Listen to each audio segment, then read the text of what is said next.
গ্রীষ্মকালের শুরু হতে না হতেই গরমের উষ্ণ হাওয়া বয়ে চলেছে। তো আজ প্রায় এপ্রিল মাস শেষ হতে চলেছে, এখন অত্যধিক গরম। আমরা যেমন ধারা গরমের আপোষে ফুঁসছি, সেমন ধারা গাছেদেরও কিন্তু অত্যধিক কষ্ট বেড়ে চলেছে। এই মুহূর্তে তাপমাত্রা দাঁড়িয়েছে বেড়ে 40 থেকে 42 ডিগ্রি পর্যন্ত।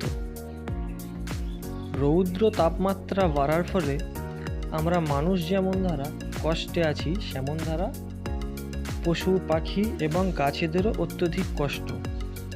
তো এই সময় যারা ছাদ বাগানে গাছ করেছো, সে সমস্ত গাছ মৃত্যুর সাথে লড়াই করছে বললে কিছুটা ভুল হবে না। তো আজকের ভিডিওটা সম্পূর্ণ ছাদ বাগানের রৌদ্র তাপ থেকে কিভাবে বাঁচিয়ে রাখা যায় পরিচর্যা টিপস নিয়ে আলোচনা করব। তো চলুন শুরু করা যাক। তো সর্বপ্রথমেই আমাদেরকে জেনে নিতে হবে কোন কোন গাছ রোদের প্রয়োজন এবং কোন কোন গাছ সেমি শেডে থাকবে এবং কোন কোন গাছ সম্পূর্ণ এই সময় শেডে থাকবে। তো দেখতেই পাচ্ছ আমার রুমের ভেতরে যে গাছগুলি আছে, এগুলো সম্পূর্ণ একদম শেডে রাখা উচিত এই সময়। তো কোনো ক্ষতি হবে না। দেখতে পাচ্ছ আমার রুমের ভেতরে কত সুন্দরভাবে আছে। এবং কলিয়াস জাতীয় যে সমস্ত গাছগুলো আছে, সেই সমস্ত গাছগুলোকেও এই সময় শেডে রাখতে হবে, কারণ না হলে মারা যাবে। ভিডিওতে দেখতেই পাচ্ছ তোমরা যে মানি প্ল্যান্টের এই ছোটো ছোটো চারাগুলো আমি তৈরি করেছিলাম যাতে মারা না যায়, সেগুলো আমি রুমের মধ্যে নিয়ে চলে এসেছি। এই একটা মানি প্ল্যান্ট বারান্দায় ছিল, বারান্দায় রোদ পায় বলে সেটাকে ওখান থেকে নিয়ে আবার রুমে দিয়ে দিয়েছি।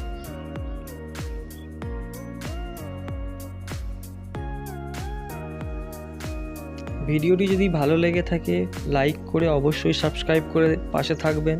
তো চলুন কথা না বাড়িয়ে শুরু করা যাক। রৌদ্রের অত্যধিক তাপমাত্রার গাছ বাঁচানোর জন্য সর্বপ্রথম করণীয় হচ্ছে জল দেওয়ার সঠিক নিয়ম আমাদেরকে জানতে হবে। জল দেওয়ার সঠিক নিয়ম হচ্ছে, সূর্য ওঠার আগে জল দিয়ে দেওয়া হচ্ছে খুব ভালো, এবং সূর্য যখন ডুবে যাওয়ার সময় হয়ে আসবে বা ডুবে যাচ্ছে সেই সময় জল দিলে খুবই উপকার।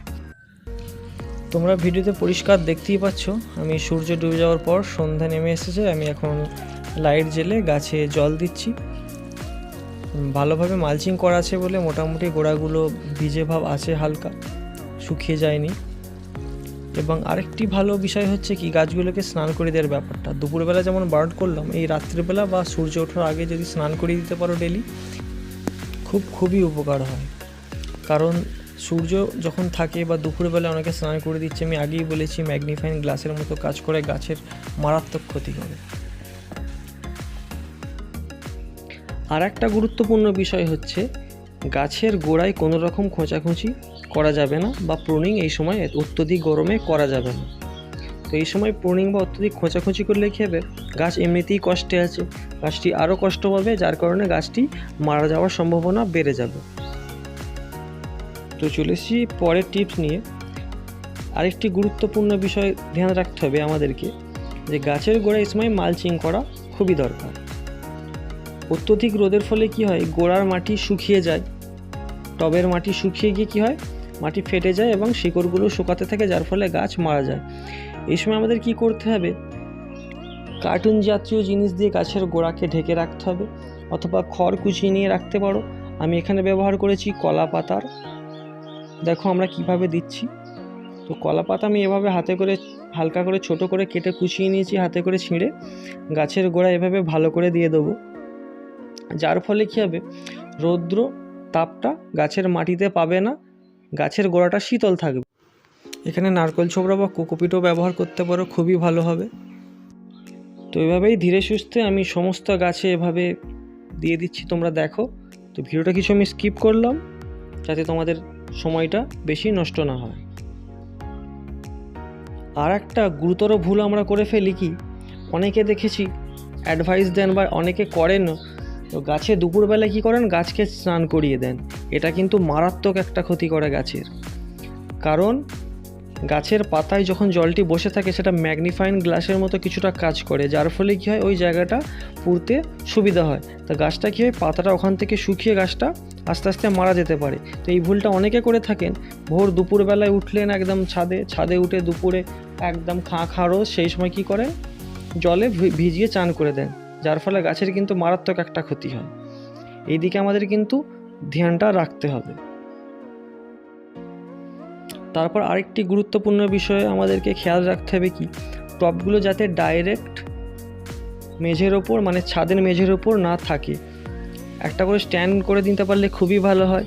যাদের স্ট্যান্ড নেই এই সময় তারা কি করতে পারো, একটা করে ইট টবের নিচে তোমরা দিয়ে দিতে পারো, যার ফলে কি হবে উপর থেকেও তাপ লাগছে এবং নিচের ছাদটি গরম হয়ে কি করছে টবটাকে আরও গরম করে তুলছে, যার ফলে কি হচ্ছে গাছের কিন্তু মারাত্মক ক্ষতি হচ্ছে।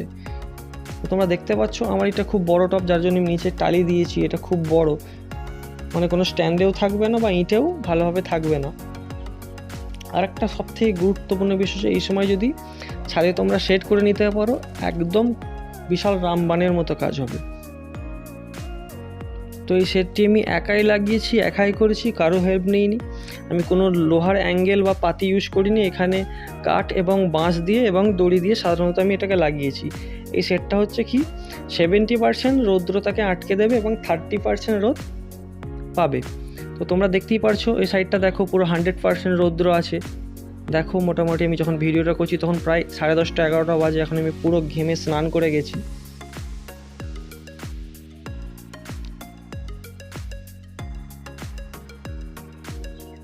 দেখো এই দিকটাই পুরো 100% রৌদ্র, এখানটা কিন্তু দাঁড়ালেই সঙ্গে সঙ্গে আমি ঘেমে যাচ্ছি। আর এই দিকটা দেখতে পাচ্ছ মোটামুটি 30%-এরও কম বলা যায় রৌদ্রটা এখানে পড়ছে, যার ফলে কী হবে গাছটাও কোনো রকম ক্ষতি পাবে না।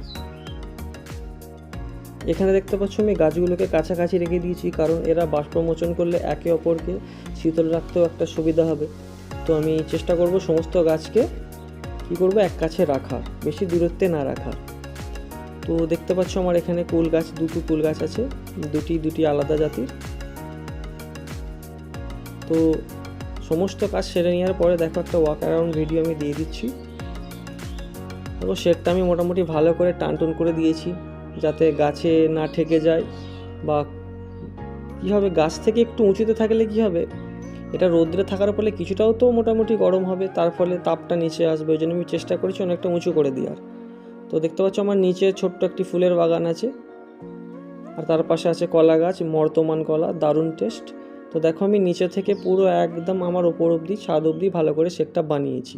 তো গাছের পরিমাণ যখন বাড়বে পুরোপুরি ছাদটাই তখন সেট করে নেওয়ার আমি চেষ্টা করব। তো এই শেডগুলো সাধারণত ফ্লিপকার্ট বা অ্যামাজনে তোমরা পেয়ে যাবে।